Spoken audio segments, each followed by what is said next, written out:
What's up, everybody? This is Anthony from UCC Urban Christian Culture Magazine. We cover everything from lifestyle to entertainment, all from a Christian perspective. Right now, we're at the 2015 Southern Junkies event at Cross Point Church in Houston, Texas.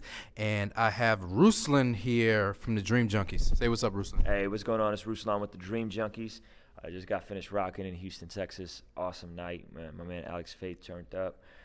Jesse from the Way Brown was in the house. Pyrex, Reconcile. It was really dope, man. Namas did his thing. It was a really fun night. It's our first ticketed show in Houston. Actually, my first show in Houston ever. I ain't never been to Houston. And to see this much love on a first event like this was really dope, man. Let me tell you, you guys bring so much energy on the stage. I mean, it's really awesome. Can you say the members of the group? Myself, Belief, Mel, John Gibbs, and we consider ourselves kind of like a collective, you know what I mean? Like, because we're still all solo artists, but then we come together and do the Dream Junkies stuff. And that's kind of the set, you know, as the set unfolded tonight, you saw that. It was like we started together, we did solo stuff, and then we ended together. So there was a point in your set, and I believe they said you do this every set, where you do a freestyle. Yeah. You bring up, people have different items, whether it's clothing or business cards, and you just go off the top with it. Yeah. And when did you start doing this, and what made you decide to do this?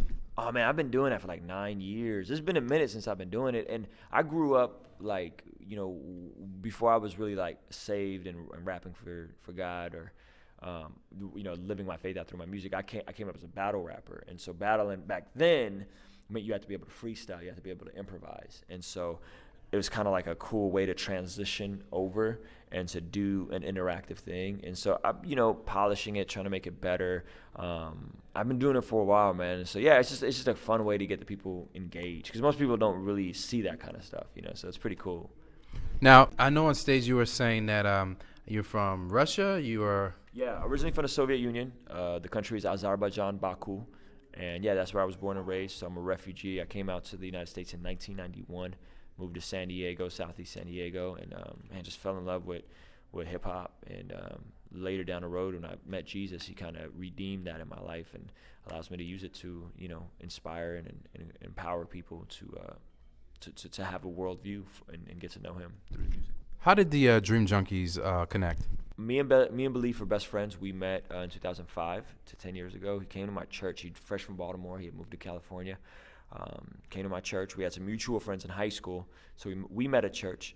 And then about 5 years later, he married his wife, Yvette.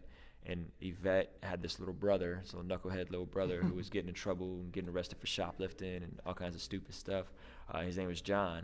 And he kind of came around, and he was trying to do music, and we just kind of started mentoring him and discipling him and spending time with him. And all along while we were doing the breaks, we'd like, hey, man, sing this hook for us. Hey, try singing this hook, you know. And then he had like a really gnarly like breakthrough and radically like got saved and delivered just, you know, gnarly drug addiction and got sober. And ever since then, man, he's been doing music. So we've been down with John since like 2009, 2010. Wow. Now, earlier I saw your DJ. He had his own set and all of those things. So does he perform with you guys, or is he – tell me a little bit about that. So Namas is an amazing hip-hop artist, spoken word artist. Me and him actually went to high school together, so we go way, way, way back. And he's just a good friend, man. And so normally we have a couple different DJs we travel with. DJ Rec is just had a baby, like 3 or 4 weeks ago, and not ready to write, you know, like come do this tour with us. Like your wife is at home with a 4-week-old, and then our other DJ, we're just really getting him polished and getting him ready for the road.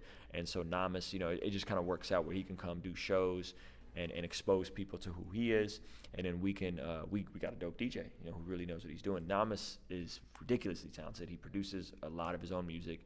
He plays the drums. He DJs. Like, he's just one of those guys that's like, you're just freakishly talented for no reason, you know? Wow. Yeah. What's next on the tour for you? Well, before I ask that, you guys are coming out with a new album, or the new album came out. What's the name of it and all that good stuff? We came out with a Dream Junkies album last year, and that's doing really well for us. And then I'm putting out an album called Do For One, and you could buy that on iTunes or pre-order it on iTunes. And yeah, it's an album that's really cool. It's real personal. It's real near to me, and so we're excited about just what's happening. I have a new album from John Gives. And then after that, we'll do an actual retail album, a Dream Junkies retail album. The first one was free. The next one will be like a retail album people could buy and support. What's your album about? My album is about the dichotomy of humanity, and that oftentimes very conflicted, and that even as believers, as Christians, our motives sometimes get foggy in why we do things. We equate success with fame. Right, fame and fortune. That's our modern day context. And so trying to be big, trying to be global, trying to do these big things. And I think if you look at the life of Jesus impacted those people that were in front of him, that he could physically touch, he could physically impact. And so my album, there's a lot of really harsh content. There's some hard truths on there. It's a narrative, so it's just an actual story. And it's really telling people to focus and do for one what you would do for 1,000. What you want to see happen in the world, start with the people in your life. Start with your family, start with your friends, and impact and touch those people to then go and impact other people. If people want to buy your music or catch up with you or book you guys or yourself, what's the best way for them to do it? The best way is just to check out our website, kingsdreamenc.com. Kings Dream Entertainment is our label. They can check us out there. Obviously on social media, I'm Rossland, KD, Ruslan, KD on social media. Belief Mel, John Gives. You can check us out on there. And so, yeah, that's probably the best way. It's all on iTunes. The Dream Junkies record is on Noise Trade and on our website. So, yeah. How do you say Dream Junkies in your native language? I can't think of the word for dream. I can't think of the word for either of those words. Okay. Oh, man. Sonne. There's no real word. Junkies is kind of like a slang word in American culture. There's no real word for junkies. Like, there's like drug addicts, but that's not what junkies is, okay, Okay. So, yeah, I can't think of it. Is there anything else that you want to say to your fan base out there from UCC Magazine or those who may not know you? At the end of the day, when your body of work is all said and done, what is it that you want people to get from all the body of work that you do?